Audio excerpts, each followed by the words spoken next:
Connaître Dieu, partie 6. Satan. Nous devons savoir qui est Satan. Bien sûr, la Bible ne nous dit pas tout à son sujet car le but principal de l'Écriture est de révéler Dieu, son peuple, et notre Sauveur Jésus-Christ.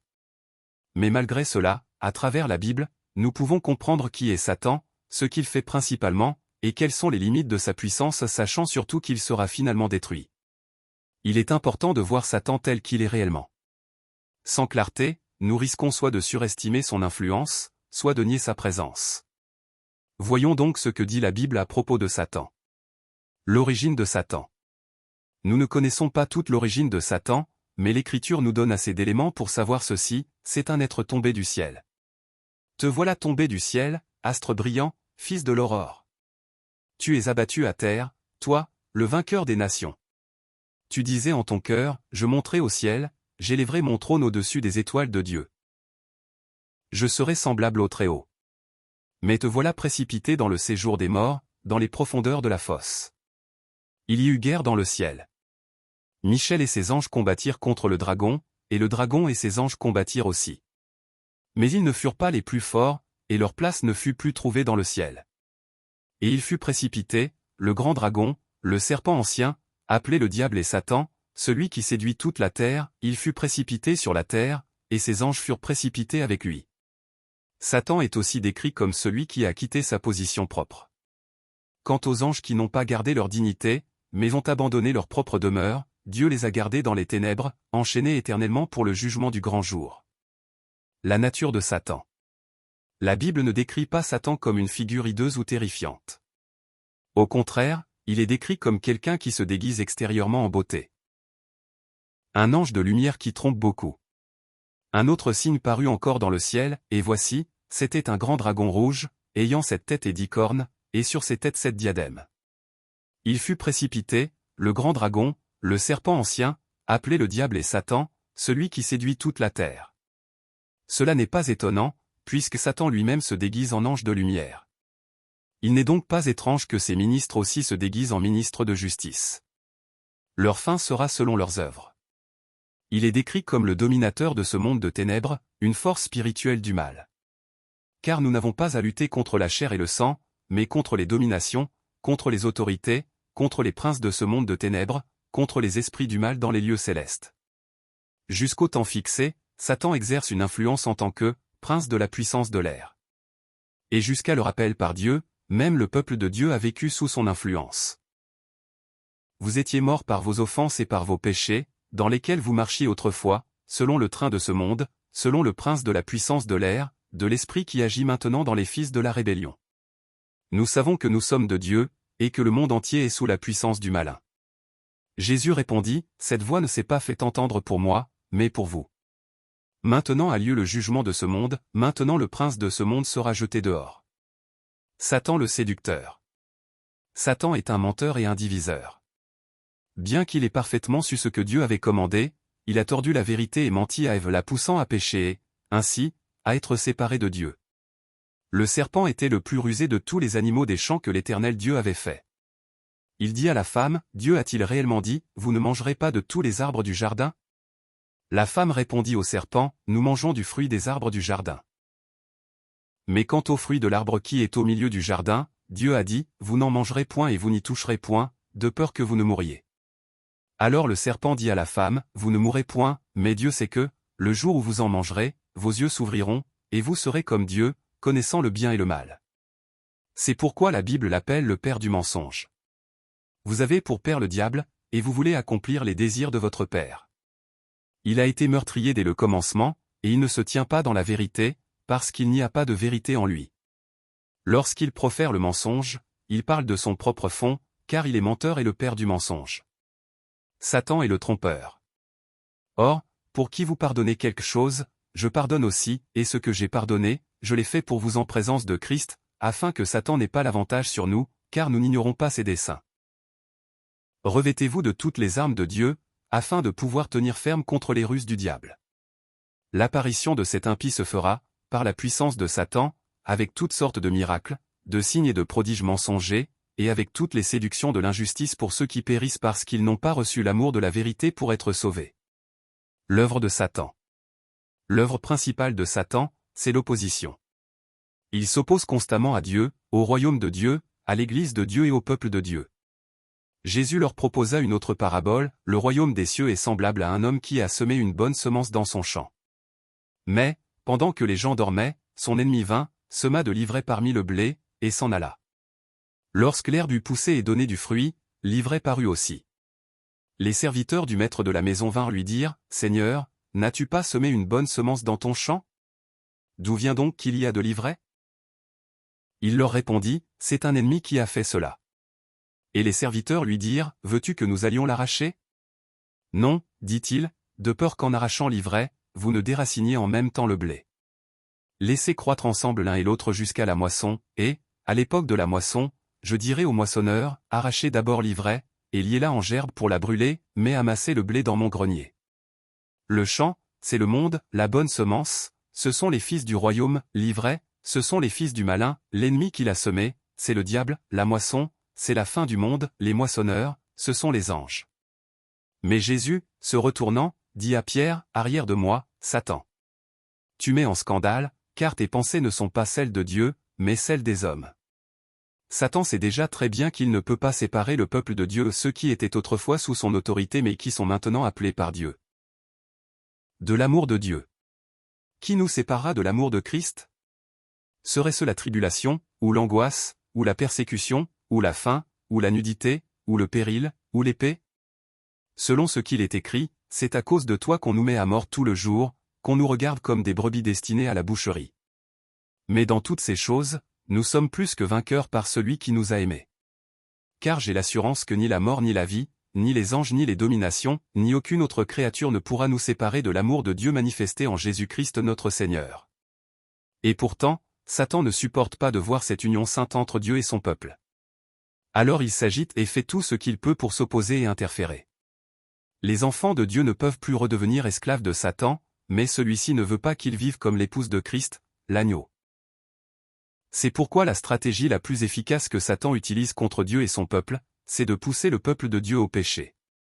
Puisqu'il ne peut pas atteindre la sainteté de Dieu lui-même, il essaie plutôt d'accuser et d'exposer les enfants de Dieu comme pécheurs devant le Saint. Satan se leva contre Israël, et il excita David à faire le dénombrement d'Israël. Que personne, lorsqu'il est tenté, ne dise « c'est Dieu qui me tente ». Car Dieu ne peut être tenté par le mal, et il ne tente lui-même personne. Mais chacun est tenté quand il est attiré et amorcé par sa propre convoitise. Puis la convoitise, lorsqu'elle a conçu, enfante le péché, et le péché, étant consommé, produit la mort. Ne vous y trompez pas, mes frères bien-aimés. Or, Satan entra dans Judas, surnommé Iscario, qui était du nombre des 12. Satan agit comme s'il possédait toute l'autorité dans le monde. Le diable l'emmena plus haut, lui montra en un instant tous les royaumes de la terre, et lui dit, « Je te donnerai toute cette puissance, et la gloire de ces royaumes, car elle m'a été donnée, et je la donne à qui je veux. » Satan tente pour nous faire tomber. Satan agit en tentant, dans le but de faire chuter les hommes. Il a même osé tenter Jésus lui-même. Alors Jésus fut emmené par l'Esprit dans le désert, pour être tenté par le diable. Après avoir jeûné 40 jours et 40 nuits, il eut faim. Le tentateur s'approcha et lui dit, « Si tu es fils de Dieu, ordonne que ces pierres deviennent des pains. » Il était dans le désert pendant 40 jours, tenté par Satan. Il était avec les bêtes sauvages, et les anges le servaient. Jésus, rempli du Saint-Esprit, revint du Jourdain, et il fut conduit par l'Esprit dans le désert, où il fut tenté par le diable pendant 40 jours. Il ne mangea rien durant ces jours-là, et, après qu'ils furent écoulés, il eut faim. De la même manière, Satan rôde, cherchant l'occasion de tenter et de faire tomber le peuple de Dieu, ceux qui appartiennent à Jésus-Christ. Soyez sobres, veillez. Votre adversaire, le diable, rôde comme un lion rugissant, cherchant qui dévorer. Satan est aussi un accusateur. Il se tient devant Dieu pour accuser son peuple. Satan répondit à l'Éternel, « Est-ce d'une manière désintéressée que Job craint Dieu ?» Peau pour peau, répliqua Satan. Tout ce qu'un homme possède, il le donne pour sa vie. Mais étends ta main, touche à ses os et à sa chair, et je suis sûr qu'il te maudira en face. Alors j'entendis dans le ciel une voix forte qui disait, « Maintenant le salut est arrivé, ainsi que la puissance, le règne de notre Dieu, et l'autorité de son Christ, car il a été précipité, l'accusateur de nos frères, celui qui les accusait devant notre Dieu jour et nuit. Satan est un semeur de confusion. Satan agit pour troubler et obscurcir. Il aveugle l'intelligence des hommes pour qu'ils ne voient pas la vérité de l'Évangile. Si notre Évangile est encore voilé, il est voilé pour ceux qui périssent, pour les incrédules dont le Dieu de ce siècle a aveuglé l'intelligence, afin qu'ils ne voient pas briller la splendeur de l'Évangile de la gloire de Christ, qui est l'image de Dieu. C'est pourquoi Paul dit: Nous avons voulu aller vers vous, du moins moi, Paul, une et même 2 fois, mais Satan nous en a empêchés. Satan va même jusqu'à ravir la parole de Dieu. Voici ce que signifie cette parabole: la semence, c'est la parole de Dieu. Lorsqu'un homme entend la parole du royaume et ne la comprend pas, le malin vient et enlève ce qui a été semé dans son cœur. Cet homme est celui qui a reçu la semence le long du chemin. Les uns sont le long du chemin, où la parole est semée. Dès qu'ils l'ont entendue, Satan vient et enlève la parole qui a été semée en eux. Ceux qui sont le long du chemin sont ceux qui entendent, mais ensuite le diable vient, et enlève la parole de leur cœur, de peur qu'ils ne croient et soient sauvés. Les limites de Satan. Par l'œuvre de Jésus-Christ à la croix, la descendance de la femme, la tête de Satan a déjà été écrasée. Je mettrai inimitié entre toi et la femme, entre ta descendance et la sienne, celle-ci t'écrasera la tête, et tu lui blesseras le talon. Le résultat est déjà déterminé. Le vainqueur et le vaincu sont déjà nommés. Pourtant, Satan continue de blesser le talon de la descendance de la femme. Il fera une dernière tentative désespérée. C'est pourquoi nous devons comprendre clairement qui est Satan. Oui, il possède une certaine mesure de pouvoir et d'autorité. Mais nous devons également nous rappeler que Satan est un être créé avec des limites claires et absolues. Il ne peut agir de lui-même. Il opère uniquement dans la volonté parfaite de Dieu et dans les limites que Dieu a fixées. Rien au-delà de cela. C'est pourquoi Satan est décrit comme un accusateur, un calomniateur. Même Satan sait qu'il ne peut enlever les enfants de Dieu, ceux qui ont été rachetés par le sang de Jésus. Mais il cherche à perturber la relation. Sa meilleure et unique stratégie est de calomnier. C'est la limite de ce qu'il peut faire. Nous n'avons donc pas besoin de le craindre au-delà de ce qui est justifié. Il est vrai que les êtres humains pécheurs ne peuvent vaincre Satan par eux-mêmes, mais ceux qui appartiennent à Christ, par la puissance du Saint-Esprit, peuvent le vaincre. La défaite ultime de Satan a déjà été déclarée par Jésus-Christ, qui est venu pour détruire les œuvres du diable. Le Seigneur a dit à mon Seigneur: Assieds-toi à ma droite jusqu'à ce que je fasse de tes ennemis un marchepied pour tes pieds. Celui qui commet le péché est du diable, car le diable pêche depuis le commencement. Le Fils de Dieu est apparu pour détruire les œuvres du diable. Satan n'est pas omniprésent. En d'autres termes, en tant qu'être créé, il est lié par le temps et l'espace. Le Seigneur dit à Satan: D'où viens-tu? Satan répondit au Seigneur: De parcourir la terre et de m'y promener. Satan ne peut agir que dans les limites que Dieu permet. Le Seigneur dit à Satan: Voici, tout ce qu'il possède est en ton pouvoir, seulement, ne porte pas la main sur lui. Le Seigneur dit à Satan: Voici, il est en ton pouvoir, seulement, épargne sa vie. Le combat spirituel n'est pas une bataille entre deux puissances égales. Ce n'est pas Dieu contre Satan sur un pied d'égalité. Satan ne peut rivaliser avec Dieu. Il n'est pas une force opposée, il est un serviteur. Il agit dans la souveraineté de Dieu, et seulement sous la permission de Dieu. Les rois de la terre se dressent, et les chefs se liguent contre le Seigneur et contre son oint. En effet, Hérode et Ponce Pilate se sont réunis avec les païens et le peuple d'Israël dans cette ville pour conspirer contre ton saint serviteur Jésus, que tu as oint. Ils ont accompli ce que ta main et ta volonté avaient décidé d'avance. Satan sera finalement lié par l'ange de Dieu et jeté dans l'étang de feu pour ne plus jamais tromper. Le Dieu de paix écrasera bientôt Satan sous vos pieds. Que la grâce de notre Seigneur Jésus soit avec vous. Puis je vis un ange descendre du ciel, tenant la clé de l'abîme et une grande chaîne dans sa main. Il saisit le dragon, le serpent ancien, qui est le diable et Satan, et le lia pour 1000 ans. Il le jeta dans l'abîme, le ferma et mit un sceau sur lui, afin qu'il ne séduise plus les nations jusqu'à ce que les 1000 ans soient accomplis.